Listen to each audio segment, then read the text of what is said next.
તમારે કાલ સાંજનું શાક આજ બપોરે મૂકી દીધું હોય ક્યાંક તો આપણે વાસી શાક ભાવે નહીં, ખવાય પણ નહીં, પણ જો તમે આજીનો મોટો નાખી અને એને ગરમ કરી નાખો ને તો ઈ શાક સિવાય તમને બીજું ભાવે નહીં. હલો, અને આ ગેમ ચાલે છે. આપણા બીમારીઓનું કારણ 80 કરોડ શું કામે મેડિસિન ખાય છે. વિનેગર આજ વાપરવામાં આવે છે રસોઈમાં, અને આ વિનેગર છે એ આપણા બોડીને એસિડિક કરે છે. વિનેગર બોડીને એસિડિક કરે.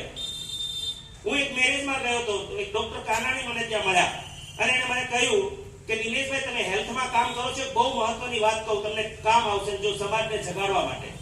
તો મેં કહ્યું શું? એ કે કોઈ પણ વ્યક્તિનું બોડી જો એસિડિક થઈ જાય તો દુનિયાનો કોઈ પણ ડોક્ટર એને અકાળ મળતા નહીં બચાવી શકે, પણ જો કોઈનું બોડી આલ્કલાઇન થઈ જાય તો દુનિયાનો કોઈ પણ રોગ એને અકાળે મારી ન શકે. આ સ્લોગન મેં પકડી લીધું છે. હું આજે બધે જ આ એ કરું છું. અને પછી મેં એના પર રિસર્ચ કે સાહેબ મેં અમારા આરસીએમ ની અંદર તમને શું લાગે છે કે સાહેબ મેં આરસીએમ ની બધી પ્રોડક્ટ ચેક કરેલી છે, તમારી આરસીએમ ની દરેક પ્રોડક્ટ બોડીને આલ્કલાઇન બનાવે છે, એટલે તમારી બીમારીઓ મટે છે. એટલા બધા મોટા ભાગના 80% હાથ ઉપર થાય છે, મને બીમારી મટી, ફલાણું મટ્યું, બીજું કોઈ કારણ નથી. આરસીએમ ની કોઈ પ્રોડક્ટમાં આજીનો મોટો નથી, કોઈ વિનેગર નથી, કોઈ પ્રિઝર્વેટિવ નથી. આરસીએમ ની પ્રોડક્ટમાં પામોલિન નથી જે આ દેશને મારે છે. આજના છોકરાઓ આ ચિંતાનો વિષય છે. આ આરોગ્ય મંદિરની શું જરૂર છે? હું તો આ ગલીમાં ખુલ્લું ને બાજુની ગલીમાં ખુલવું જોઈએ, ત્રીજી ગલીમાં ખુલવું જોઈએ, ગલીમાં આ મંદિરો ખુલવા જોઈએ.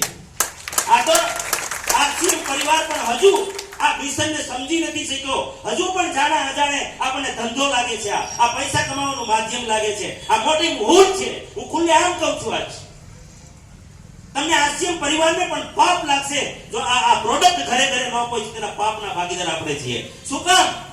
પૂછો કોઈ માને જેના ઘરની અંદરથી 18 વર્ષનો છોકરો ગુજરી જાય, 22 વર્ષનો છોકરો ગુજરી જાય. આજ એક દીકરા છે, તેની શેરડિયા 3 ભાઈ 3 બેન, એક મરી જાય તો 2 વધે, 2 મરે તો હજી 1 વધે. પણ આજ જો એકનો એક છે એ જો મરી જાય તો એ માં એ બાપ કોના માટે જીવે અને કોના આધારે જીવે?